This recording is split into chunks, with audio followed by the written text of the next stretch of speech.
Assalamualaikum warahmatullahi wabarakatuh. Nama saya Muhammad Aiman bin Muhammad Ismadi dari kelas di IQ5B.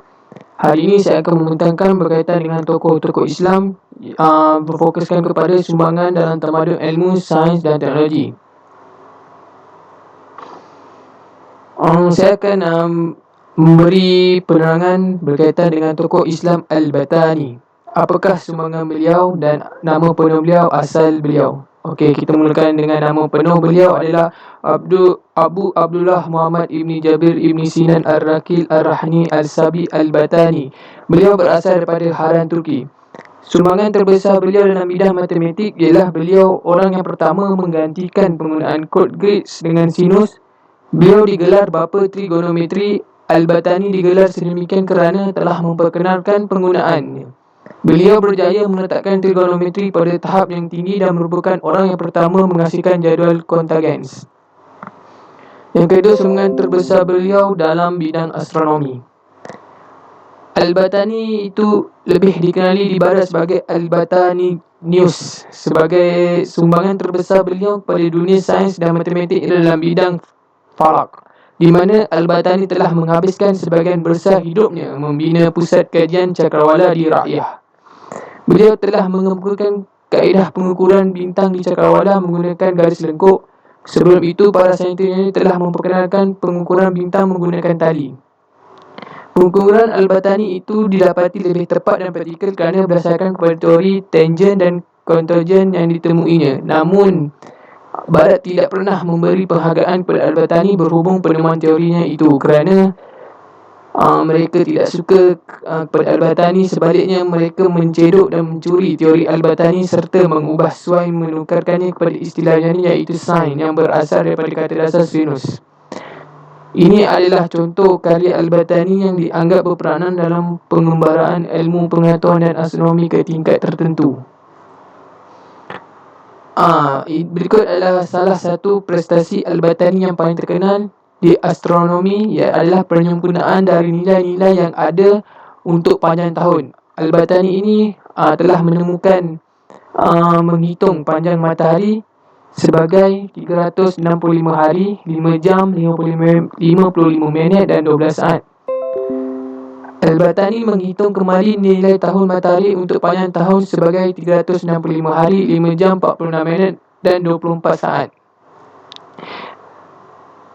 Para penelitian telah menganggap perbezaan fenomena kerana Al-Battani berada di lokasi geografis yang lebih dekat dengan lintang selatan yang mungkin lebih menguntungkan bagi pengamatan tersebut.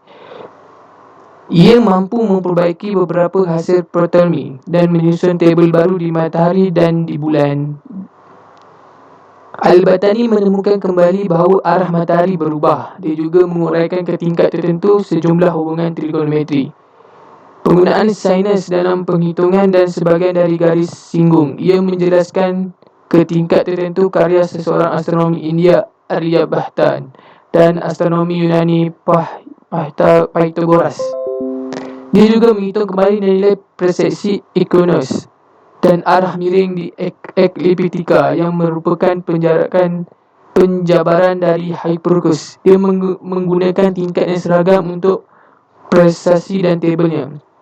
Al-Battani ini adalah contoh gambar astrolog yang digunakan untuk mengira contohnya matahari. Ilustrasi Al-Battani menggunakan astrolog ini adalah contohnya.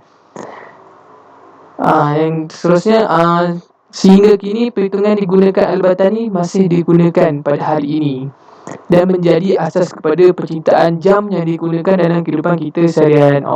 Jam yang kita gunakan ini adalah contoh sumbangan yang terbesar oleh tokoh Al-Battani. Dia merupakan pencipta yang pertama lah sebagai kita punya rujukan untuk membuat jam pada masa kini.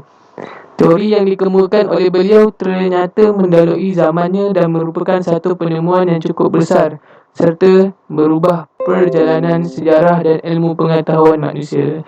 Bagaimanapun, usaha Al-Battani itu tidak pernah diberikan pengiktirafan yang sewajarnya oleh saintis barat.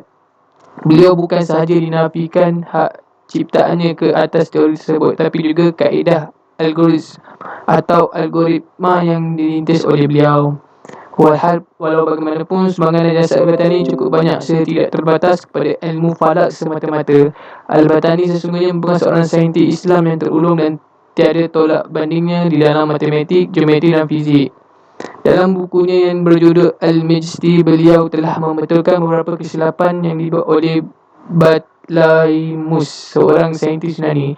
Buku ini bukan sekadar menerangkan konsep dan kepentingan cakrawala, tapi juga menunjukkan cara-cara untuk mengukur perjalanan planet serta bintang. Kita sebagai umat Islam harus ingat bahawa jasanya, kita perlulah ingat jasa beliau terhadap ilmu dan teknologi dan Islam, terutamanya dalam bidang matematik dan astronomi. Sekian, terima kasih.